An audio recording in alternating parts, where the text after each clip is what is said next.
করব তো এই কয়টা আমল মনে থাকবে তো। আপোষে খুব প্রচারও করি, এটা একজন আরেকজনকে বলি, এটা একটা তাবলীগ, প্রচার করি, এটাও আমাদের দায়িত্ব, এটাও আমাদের দায়িত্ব। আল্লাহ আমাদের সবাইকে আমল করার তৌফিক দান করেন। যাবেন জঙ্গি হয়ে যাবেন, এই আমলগুলো করবেন, ছাড়বেন না। 10টা দিন কাজে লাগাতে পারি, আল্লাহ পাক আমাদের সবাইকে সে তৌফিক এনায়েত করুন, আমিন। আকুল অন্য যে কোনো দিনের আমলের চাইতে এই 10 দিনের নেক আমল আল্লাহর কাছে সবচেয়ে বেশি প্রিয়। তাহলে আমরা বুঝতে পারি আল্লাহ পাক নিয়ামতের সাথে আমাদেরকে বাঁচিয়ে রেখেছেন, এই 10 দিন আমল করার সুযোগ দিয়েছেন। এই কৃতজ্ঞতা স্বীকার করে আমরা কিন্তু শেষ করতে পারবো না। পারবো না। প্রশ্ন হচ্ছে যে এই 10টা দিন আমরা কিভাবে কাজে লাগাতে পারি। আমি সেদিকেই যাবো ইনশাল্লাহ। তার আগে এই দিনগুলো সম্পর্কে আর কয়েকটা ফজিলতের হাদিস শুনিয়ে দিচ্ছি। তিরমিজি ইবনে মাজাহ মিশকাতের 128 পৃষ্ঠা একটা হাদিস এসেছে। আবু হুরায়রা রাদিয়াল্লাহু আনহু থেকে বর্ণিত, নবী করিম সাল্লাল্লাহু আলাইহি ওয়াসাল্লাম বলেছেন যে দিনসমূহের মধ্যে এমন কোনো দিন নাই, আল্লাহর দিনগুলোর মধ্যে এমন কোনো দিন নাই যেদিন ইবাদত করা আল্লাহর কাছে জিলহজের 10 দিনের ইবাদতের চেয়ে বেশি প্রিয়। কথা বুঝতে পারছেন? এরপরে নবী সাল্লাল্লাহু আলাইহি ওয়াসাল্লাম বলছেন, ইয়াদুলু সিয়ামু কুল্লি সিয়ামিন মিনহা বিসিয়ামি সানাতিন। এই 10 দিনের একটা সিয়াম বা একটা রোজা 1 বছর রোজা রাখার সমান। এই 10 দিনের একটা রোজা 1 বছর রোজা রাখার সমান। ওয়া কিয়ামু কুল্লি লাইলাতিন ফিহা বিকিয়ামি লাইলাতিল কদর। এবং এই 10 রাতের এক রাতের কিয়াম লাইলাতুল কদরের কিয়ামের সমান।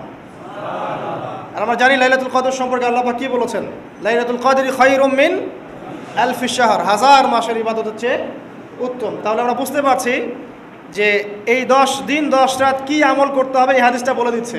সিয়াম এবং কিয়াম। 10টা সিয়াম না পড়েন, অ্যাটলিস্ট 3টা সিয়াম পারা যাবে ইনশাআল্লাহ। পারা যাবে না? একটা সোমবার পাবো সামনে আমরা, ওটা রাখা যাবে ইনশাআল্লাহ। একটা বৃহস্পতিবার পাবেন, সেটাও রাখা যাবে ইনশাআল্লাহ। আর আরাফার সিয়াম পাবেন ইনশাআল্লাহ। আরাফার সিয়াম রাখলে আগের 1 বছর পরের 1 বছর 2 বছরের গুনাহ মাফ হয়ে যাবে ইনশাআল্লাহ আযজা ওয়া জাল্লা। আর কিয়াম সম্পর্কে আমি সামনে বলছি ইনশাআল্লাহ তাআলা। এরপরে বাইহাকির একটা বর্ণনা আছে যে জিলহজ মাসের প্রথম দশকের রাতে, জিলহজ মাসের প্রথম দশকের রাতের প্রত্যেকটা নেক আমলকে 10 দিয়ে গুণ করা হয়, 10 গুণ বৃদ্ধি করা হয়। সুবহানাল্লাহ। আরও আছে বাইহাকি এবং ইসবাহানির বিশুদ্ধ সনদে হযরত আনাস বিন মালিক রাদিয়াল্লাহু আনহু থেকে বর্ণিত আছে, জিলহজ মাসের প্রথম দশকের প্রতিদিন 1000 দিনের সমান, মানে প্রতিদিনের আমল 1000 দিন আমলের সমান। এবং আরাফার দিনের মর্যাদা 10,000 দিনের সমান। আরাফার দিন যে ব্যক্তি ইবাদত করবে ইনশাআল্লাহ তাআলা সে 10,000 দিন ইবাদতের নেকি পাবে ইনশাআল্লাহ আযজা ওয়া জাল্লা। তো প্রথম কি করতে হবে সেটা এই হাদিস থেকে বোঝা যাচ্ছে। হাদিসটা কি? উম্মে সালামা রাদিয়াল্লাহু আনহা থেকে বর্ণিত, নবী সাল্লাল্লাহু আলাইহি ওয়াসাল্লাম বলছেন যে জিলহজ মাসের চাঁদ যে ব্যক্তি দেখবে সে যেন তার নখ এবং তার চুল এগুলো যেন আর না কাটে। চাঁদ দেখে ফেলেছেন, কুরবানি করা পর্যন্ত এখন চুল আর নখ যেন সে না কাটে। যদি না কাটেন তাহলে কি হবে? আপনি একটা পূর্ণাঙ্গ কুরবানির নেকি পাবেন ইনশাআল্লাহ। আর একটা কুরবানির নেকি কি জানেন? কুরবানির পশুর গায়ে যতগুলো লোমকূপ আছে ততগুলো নেকি আপনার আমলনামায় যুক্ত হবে ইনশাআল্লাহ।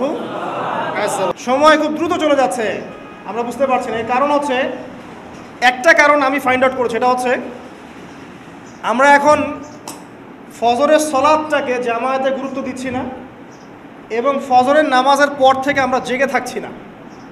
অনেকেই, বেশিরভাগই যারা থাকছে আলহামদুলিল্লাহ। এই কারণে ওই যে বরকতময় সময়টা সকালে, এটা আমরা পাচ্ছি না। এই কারণে দিনটা আমাদের ছোট হয়ে আসছে, দিনে কাজগুলো আমরা শেষ করতে পারছি না, রাত জাগতে হচ্ছে। আর রাত জাগলে তো ফজরে ওঠা সম্ভব হচ্ছে না। সো এই সমস্যাটা হচ্ছে ফজর কেন্দ্রিক। ফজরটাকে গুরুত্ব দিতে হবে সবচেয়ে বেশি। আল্লাহ পাক আমাকে তৌফিক দেখ, আপনাদের সবাইকে তৌফিক দান করুন। এই 10টা দিন আমরা প্র্যাকটিস করবো ইনশাআল্লাহ।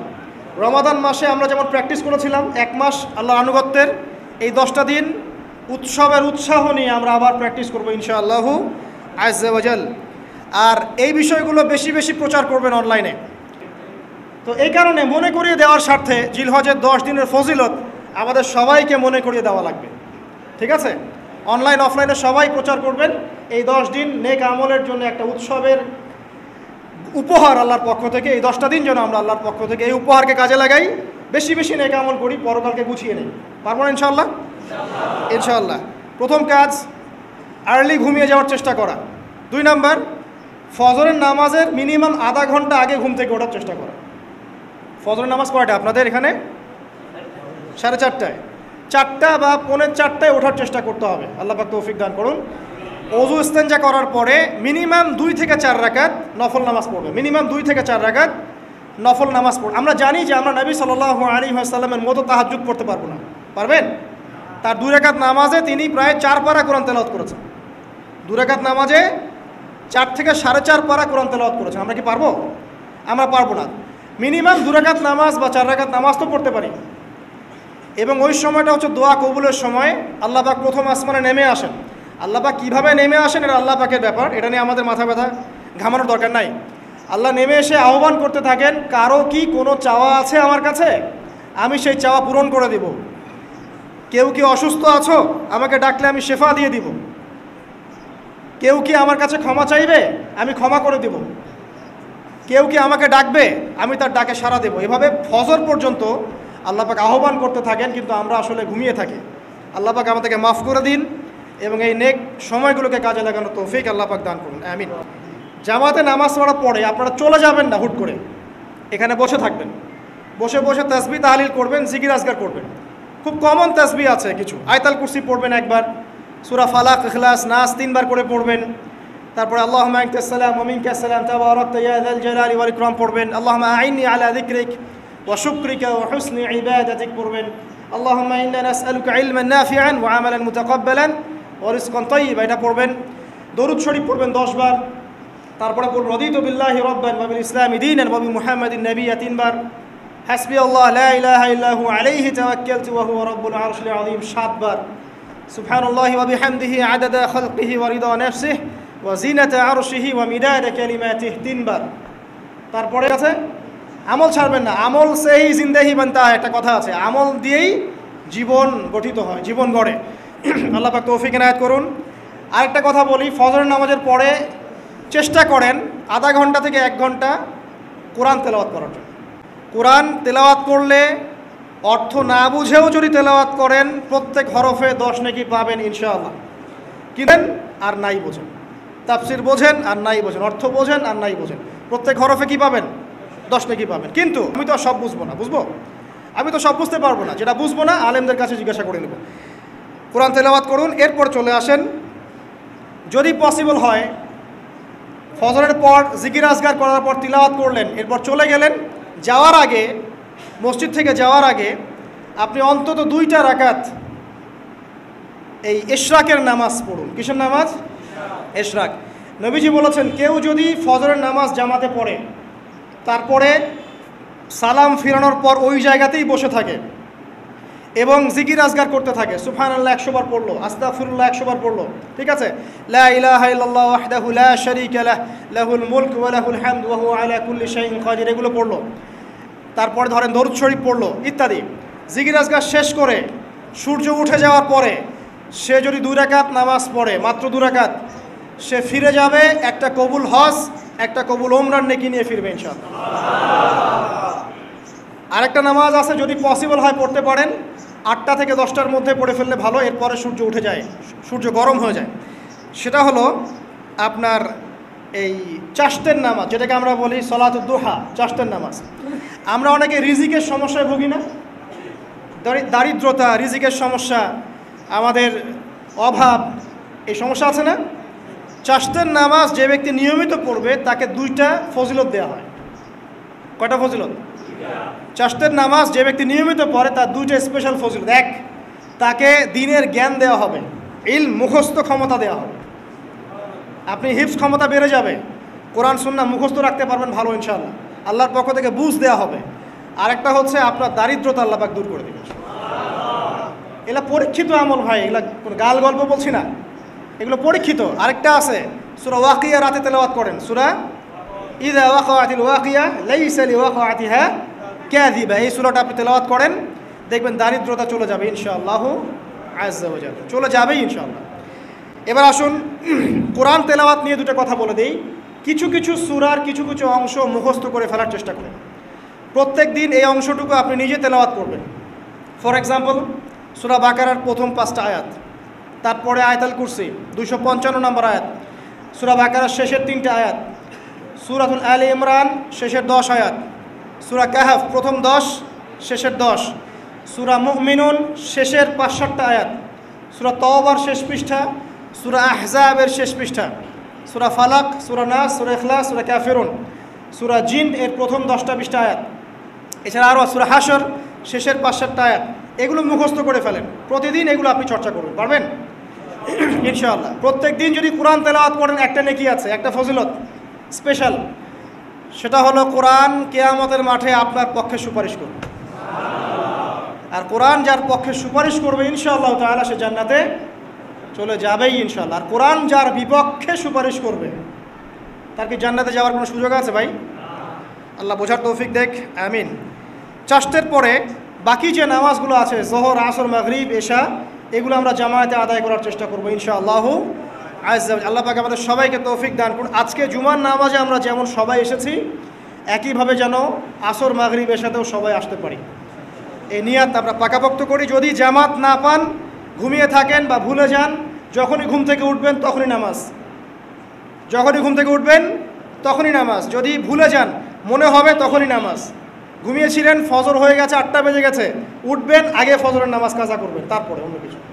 ইদান ফাকাত কাফার, একটা হাদিসে নবীজি বলেছেন, যে ব্যক্তি নামাজ ইচ্ছাকৃতভাবে ইচ্ছা করে ছেড়ে দিল, ইচ্ছা হইলো পড়লাম, ইচ্ছা হইলো পড়লাম না, ফাকাত কাফার, সে ব্যক্তি কুফরি করল।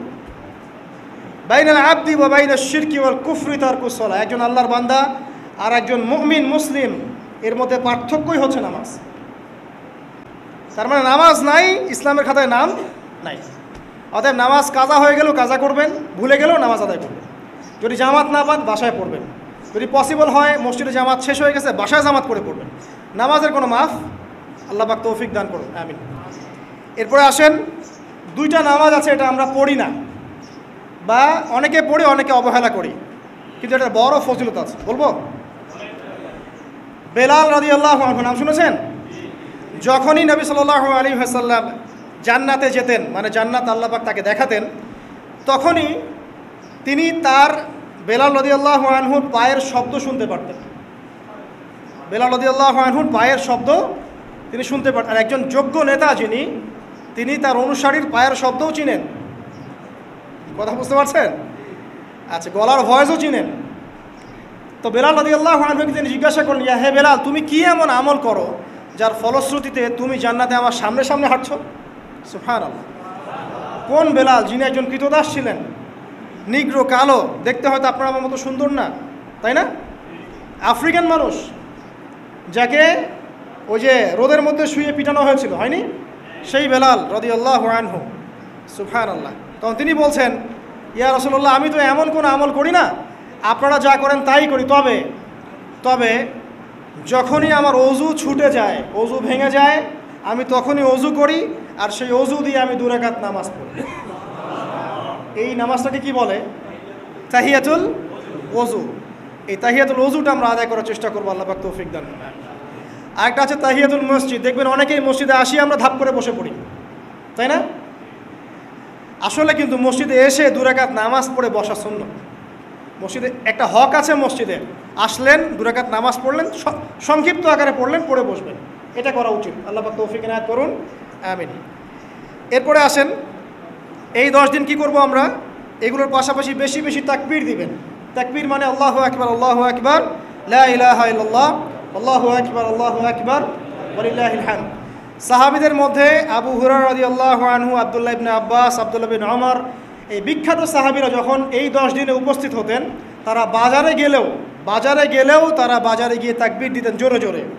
আল্লাহ পাক আমাদের সবাইকে তাকবীর দেওয়ার তৌফিক দান করুন, আমিন।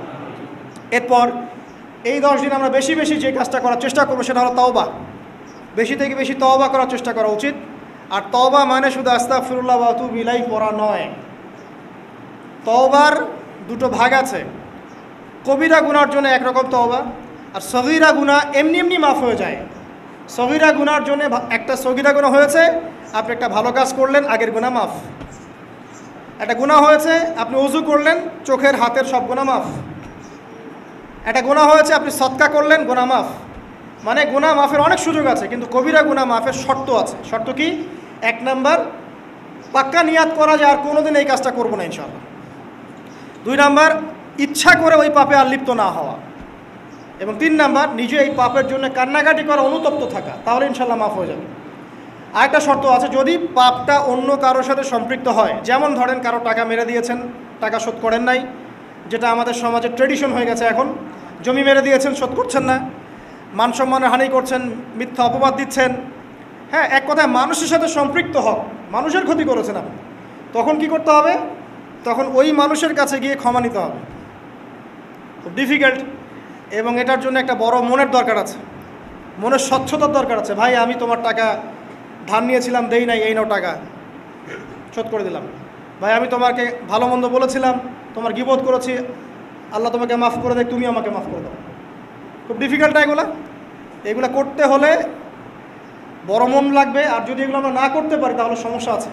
কিয়ামতের মাঠে আল্লাহ পাক ধরবেন, এবং যারা হকগ্রস্ত এদেরকে দাঁড় করাবেন।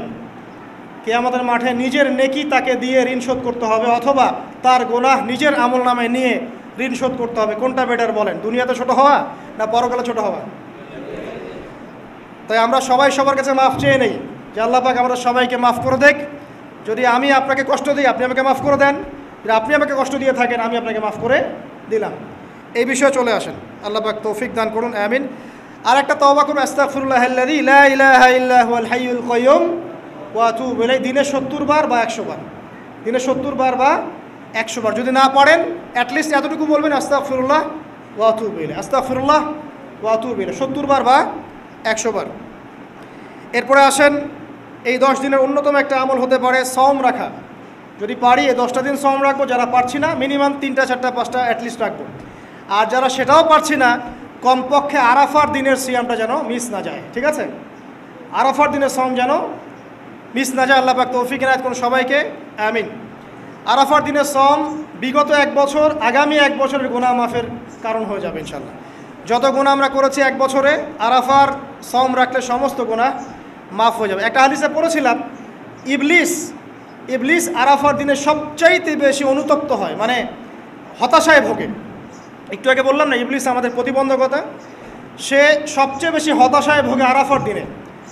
আরাফার দিনে আল্লাহ পাক কাছাকাছি চলে আসেন, রহমত নাজিল হতে থাকে, সেটা দেখতে পারে। এবং আরাফার দিনে আল্লাহ পাক যত মানুষকে মাফ করে দেন এবং জাহান্নাম থেকে মুক্তি দেন, তা অন্য কোনো দিনে করেন না। অগণিত অসংখ্য মানুষকে আল্লাহ পাক আরাফার দিনে মাফ করে দেবেন ইনশাআল্লাহ। অতএব এই দিন সওম রাখতে হবে। কারা সওম রাখবে? যারা হজ করছে না তারা রাখবে, মানে আমরা যারা হজ করতে যেতে পারিনি এবার, তারা রাখবো ইনশাআল্লাহ তাআলা। এছাড়া বেশি বেশি সওম রাখার চেষ্টা করা উচিত এই 10 দিন। ফজিলত একটা হাদিস একটু আগে বলেছি, একটা সওম আপনার কি হবে? 1 বছর সওমের নেকি পাওয়া যাবে ইনশাআল্লাহ তাআলা। হজ এবং উমরা করা, যারা এই 10 দিনে হজ উমরা সুযোগ পেয়েছে, তারা আল্লাহ পাকের মেহমান। আমরা দোয়া করবো আল্লাহ পাক তাদের সবাইকে সুস্থতার সাথে হজ করা তৌফিক দান করুন, এবং আমাদেরকেও জীবনে অন্তত একটাবার হলেও মাকবুল হজ করা তৌফিক আল্লাহ পাক দান করুন, আমিন। সবচেয়ে প্রিয় বস্তুটাকে কুরবানি করতে হবে, এই জন্যে আপনি আপনার সামর্থ্যের সেরাটা কিনবেন। এখানে অনেক মাসআলা আছে, আমি মাসআলাগুলো দিতে যাচ্ছি না। অনেক বড় বড় আলেম ওলামা আছেন, তাদের শরণাপন্ন হয়ে আপনারা এগুলোর মাসআলা নিয়ে নেবেন, ঠিক আছে? তবে আমি একটা বিষয় বলবো, খালি কুরবানিকে কেন্দ্র করে কোনো রকম রিয়া, অহংকার, লোক দেখানো কাজ করতে যাবেন, এবং পরিবেশ দূষণ হয় এমন কোনো কাজ করতে যাবেন। 10 দিন সুযোগ আমাদের জন্য, 10 দিন সুযোগ দিছেন আল্লাহ, 10 দিন সুযোগ। ওয়ালায়ালিন আশ, আল্লাহ 10 দিন সুযোগ দিছেন। প্রত্যেক রাত্রকে লাইলাতুল কদর বানায়া পেশ করবেন, প্রত্যেক রাত্রটাকে লাইলাতুল কদরের মতো রূপ দিবেন, যে এটাকে কাজে লাগাবে লাইলাতুল কদরের সওয়াব পাবে। দিনের আমলগুলাকে 1 বৎসরের রূপ দিবেন। প্রতিদিনের রোজা 1 বৎসরের রোজা, প্রতিদিনের নফল আমল 1 বৎসরের আমল গণ্য হবে। এই জন্য সুযোগ আসতেছে, সুযোগ আসতেছে, সুযোগ আসতেছে। সুযোগ আসতেছে, এটাকে কাজে লাগানো যায়। 9 দিন রোজা, 10 রাত্র বন্দেগী। 1 তারিখ থেকে হ্যাঁ 1 তারিখ থেকে, এই জন্য কিতাবে আছে তারিখ খেয়াল রাখা উচিত যে কোন দিন থেকে শুরু হলো। কেননা সূর্য ডুবার সাথে সাথে কি হয়? সূর্য ডুবার সাথে সাথে শুরু হয়ে যায়। সূর্য ডুবার সাথে সাথে শুরু হয়ে গেল। চাঁদ দেখার এলান শোনা, কানের ভিতরে রাখা, খবর রাখা যে এলান হলো কিনা, চাঁদ দেখা গেল কিনা। দেখা গেল ওয়াল ফজরি ওয়া লায়ালিন আশ, ওয়াল ফজরি ওয়া লায়ালিন আশ। এই সূরা ওয়াল ফজর ওই রাত্রের থেকে কাজে লাগানো শুরু করেন। বড়ালদেরকে শিখান, মা বোনদেরকে শিখান, বাচ্চা কাচ্চাকে শিখান। 10 রাত্র কাজে লাগান। 10টা লাইলাতুল কদর হবে। আর 10টা লাইলাতুল কদর যদি হিসাব করি তাহলে মেরে দোস্ত কত হবে? হ্যাঁ কত? 10 দিয়ে গুণ দিলেই বাহির হয়ে যাবে। এত বৎসরের বন্দেগী হবে। 9 দিনের রোজা, 9 বৎসরের রোজা। সারাদিনের আমল 9 বৎসরের, প্রতি আমল 1 বৎসর করে গণ্য হবে। কত বড় সুযোগ, কত বড় সুযোগ। আবার কিতাবে পাওয়া যায়, যদি পড়তে পারে, চাঁদ দেখার ঘোষণা হয়ে গেছে, সাথে সাথে সূরা ফজর যে 7 বার পড়বে, হ্যাঁ ওয়াল ফজরি ওয়া লায়ালিন আশ 7 বার যে পড়বে, আগামী 1 বৎসর আল্লাহ সমস্ত পেরেশানির থেকে মুক্ত রাখবে। সমস্ত পেরেশানির থেকে কি হবে? মুক্ত। বড় সব পেরেশানির থেকে আল্লাহ মুক্ত রাখবে যদি সূরা ফজর ওই চাঁদ উঠার এলান শোনার সাথে সাথে ওই রাত্রেই যদি 7 বার সূরা ফজর পড়ে। আল্লাহ এই সূরার ভিতরে এই বরকত রাখছেন যে 1 বৎসরের সমস্ত পেরেশানি কি হবে? কি হবে? হ্যাঁ কত সহজ, ঠিক না? আমরা তো ভাববো যে পেরেশানি দূর করে লাভটা কি, ঠিক না? সূরা পড়ার দরকারটা কি, ঠিক না?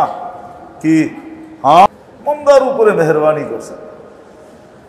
বিদায়ী ফজিলত আমাদেরকে শুনাইছেন যে অল ফাজরি, চাঁদ দেখার সাথে সাথে, চাঁদ শোনার ঘোষণার সাথে সাথে 7 বার পড়ো। পুরো বৎসর তুমি ইনশাআল্লাহ পেরেশানি মুক্ত থাকবে। কোনো পেরেশানি, আমি তো বলি সারা বৎসর পেরেশানি মুক্ত থাকবে। তাহলে ওই বৎসরে যদি মারা যায় তাহলে কবরও তো একটা পেরেশানি, ঠিক না? মনে হয় এটার থেকেও আল্লাহ মুক্ত করে দিবে। ঘরওয়ালাদেরকে নিয়ে কাজে লাগাই। এখন আপনি যদি ভাবেন যে সামনে তো ঈদ, কিছু তো করতেই হবে, সারা রাত্র যদি কাটায় দেই ইবাদত বন্দেগীতে, তাহলে দিন কিভাবে যাবে? দিনের ভিতরে কাজ করব কি করে? কমসে কম এতটুক করেন, যদি না পারেন এতটুক করেন, এশা ফজর বা জামাত। এশা কি বা জামাত পারবেন তো? এশা আর ফজর বা জামাত, আর সাথে সাথে শোয়ার আগে কমসে কম 4 রাকাত পড়া ঘুমান। 4 রাকাত পড়ে আল্লাহর কাছে দোয়া করেন, আল্লাহ শুনছি এই 10 রাত্র নাকি বড় লাইলাতুল কদরের মতো, কিন্তু তুমি জানো আমাকে প্রতিদিন সকালে বাহির হইতে হয়, শ্রম পেশার মানুষ, চাকরিজীবী মানুষ, শ্রম দিতে হয়, চাকরি করতে হয়, সকালে উঠা যেতে হয়। আল্লাহ এতটুকুই করতে পারলাম, আর পারলাম না, তুমি এতটুকুই সামনে রেখা তুমি আমাকে পুরাটা দিয়া দাও। আমার বিশ্বাস আপনি পুরাটা পাবেন। আর দিনের বেলা রোজা রাখা, 9টা রোজা রাখি স্বাস্থ্যের জন্য ভালো। হ্যাঁ দুনিয়া রাখতেছে কিন্তু রোজা, কিন্তু অন্য নামে। আমাদেরকে তো আল্লাহ রোজার নামে রোজা দিছেন, রোজার নামে রোজা দিছেন, দুনিয়া রাখতেছে কিন্তু অন্য নামে। কেউ অটোফেজির নামে রোজা রাখতেছে, কেউ ডায়েট কন্ট্রোলের নামে রোজা রাখতেছে। আল্লাহ তো আমাদেরকে রোজা দিছেন রোজার নামে। কি নামে? রোজার বদলা কে দিবে? আল্লাহ স্বয়ং নিজে দিবে রোজার বদলা। এই জন্য আল্লাহ তো রোজা আমাদেরকে দিছেন রোজার নামে, অন্যদেরকে দিছেন অন্য অন্য নামে। কেউ অটোফেজি নামে চালাইতেছে, কেউ ডায়েট কন্ট্রোলের নামে চালাইতেছে। আল্লাহ মুসলমান মোমেনকে রোজা দিছেন কোনো নামে চালাইতে হবে না, রোজা রোজার নামে চালাও। সুস্থতাও দিব আবার সোয়াবও দিব, কেননা রোজার ভিতরে সুস্থতা আছে, নামাজের ভিতরে সুস্থতা আছে। আমরা তো পড়ি না, এই জন্য না পাই না।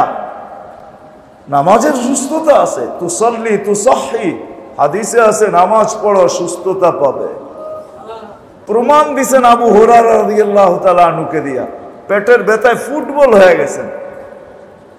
আল্লাহর রাসূল বলছে কুম ফাসাল্লি, ওঠো নামাজ পড়ো। তুমি নামাজের সালাম ফিরানোর পর আল্লাহ রাসূল জিজ্ঞাসা করছে পেটের ব্যথার অবস্থা কি? বলছে ইয়া রাসূলুল্লাহ ছিল, এটাও ভুলে গেছি, এমন ভালো হয়ে গেছে।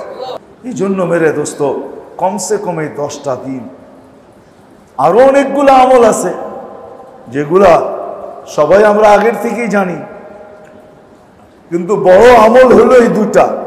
আরো অনেক আছে যে চাঁদ ওঠার সাথে সাথে শরীরের যারা কোরবানি করবে এরা নখ টক কাটা না চাই, বরং কোন জায়গায় মুস্তাহাব লেখছে যে কোরবানি করো কার না করো, কাটা না চাই।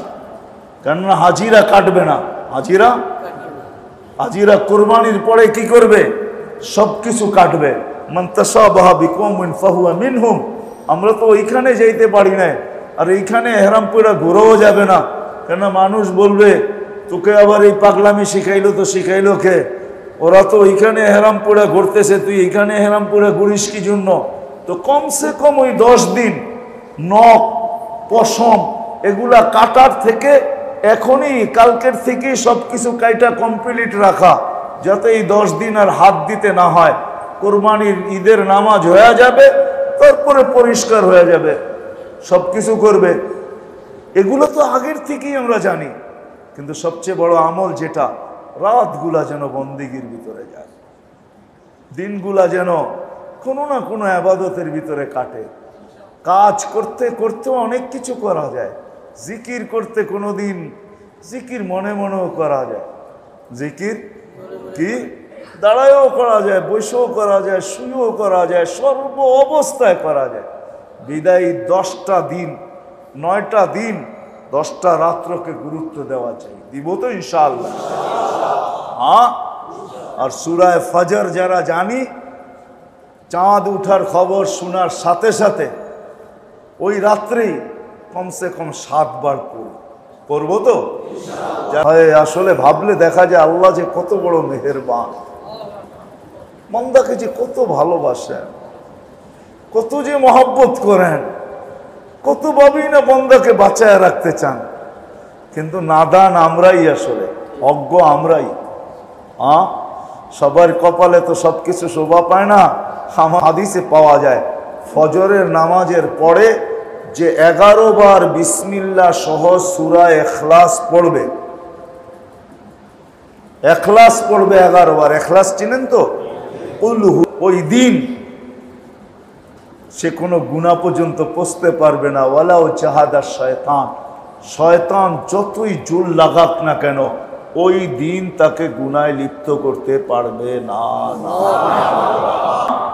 হ্যাঁ, শুধু গুনার থেকে বাঁচবেন এমন না, 10 পারেই তো 11তে যাইতে হয়, ঠিক না? কি বলেন? না 10 পার হয়ে যাইতে হয় না 11তে? না 10-এর আগেই 11? 10 পার হয়ে যাইতে হয়, ঠিক না? 10 বার যে সময় কমপ্লিট হবে, জান্নাতে একটা বাড়িও কমপ্লিট হবে। শুধু গুনার থেকে বাঁচবেন না, জান্নাতে একটা বাড়িও কি কমপ্লিট হবে। আল্লাহ গুনার থেকে বাঁচানোর হুকুম দিছেন।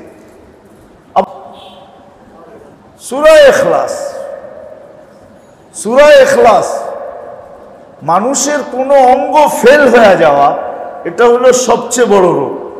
ফেল হয়ে যাওয়া, বুঝেন তো? কোনো অঙ্গ ফেল হয়ে গেল, যেমন আমরা কই না হার্ট স্ট্রোক, এটা মানে কি? হার্ট ফেল, ঠিক না? কি ব্রেন স্ট্রোক মানে কি? ব্রেন ফেল, ঠিক না? তো সমস্ত অঙ্গের ফেলের থেকে যদি আপনি বাঁচতে চান, যে কোনো অঙ্গ যেন ফেল না হয়, সচ্ছল থাকে, এটার জন্য আল্লাহ আমাদেরকে পদ্ধতি শিখাইছেন আল্লাহ রসুলের মাধ্যমে। যে সকালবেলা উঠা তুমি সুবহানাল্লাহিল আযীম ওয়া বিহামদিহি ওয়ালা হাওলা ওয়ালা কুওয়াতা ইল্লা বিল্লাহ 3 বার পড়ো, তাইলে সন্ধ্যা পর্যন্ত তোমার কোনো অঙ্গ ফেল হবে না, ফেল হবে না।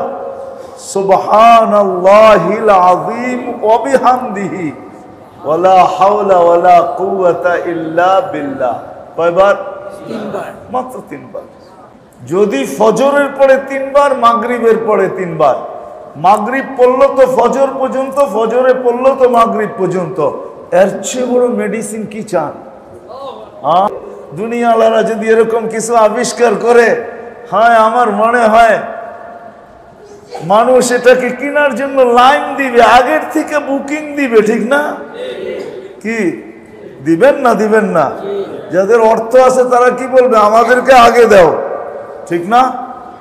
কিন্তু আল্লাহ রসুল বিনা পয়সায় দিছে, কোনো অঙ্গ ফেল হবে না। পড়বো তো? আল্লাহ আমাদেরকে আমল করার তৌফিক দান করে, আল্লাহ আসার তৌফিক দেয়। হ্যাঁ করবো তো এই কয়টা আমল, মনে থাকবে তো? আপোষে খুব প্রচারও করি, এটা একজন আরেকজনকে বলি, এটা একটা তাবলীগ, প্রচার করি, এটা আমাদের দায়িত্ব, এটাও আমাদের দায়িত্ব। আল্লাহ আমাদের সবাইকে আমল করার তৌফিক দান করে। সবাই দোয়াও করি। চতুর্দিকে অনেক জেলায় এখনো বন্যা চলতেছে, ঈদ পড়ায় মাথার উপরে চলে আসছে, ঠিক না? আর 10-12 দিন বাকি আছে ঈদ। যদি ঘরে চুলাই না জ্বলে তো ঈদ জ্বলবে কোত্থেকে, ঠিক না? এই জন্য এদের জন্য দোয়াও করি। আবার যদি সুযোগ হয় তাইলে সহযোগিতাও করি, কিসের উপকার করে মানুষের, যাদেরকে আল্লাহ অ্যাবিলিটি দিছে, আমরা খুব সহযোগিতা করি। ঈদ চলে আসছে, অনেক জেলা এখনো বন্যার পানির ভিতরে আছে, এখনো রাস্তাঘাট স্বাভাবিক হয়ে ওঠে নাই। এদের জন্য খুব দোয়া করি। কেন যে আমাদের জমিনে এই বিপর্যয় আসলো, এই জন্য আল্লাহর কাছে মাপও চাই, সবাই তওবা করি, মাপ চাই। আল্লাহ তওবাকে পছন্দ করেন। হতে পারে আমার গুনার কারণেই আসছে, হতে পারে আমার গুনার কারণেই আসছে, যদিও আমার বাড়িতে আসে নাই, কিন্তু এটা একটু দূরে আসছে, কিন্তু আমার কারণেই হয়তো আসছে। এটা প্রত্যেকের ভাবা উচিত। এই জন্য তওবাও করা চাই, দোয়াও করা চাই, সহযোগিতাও করা চাই। আল্লাহ আমাদের সবাইকে তৌফিক দান করেন।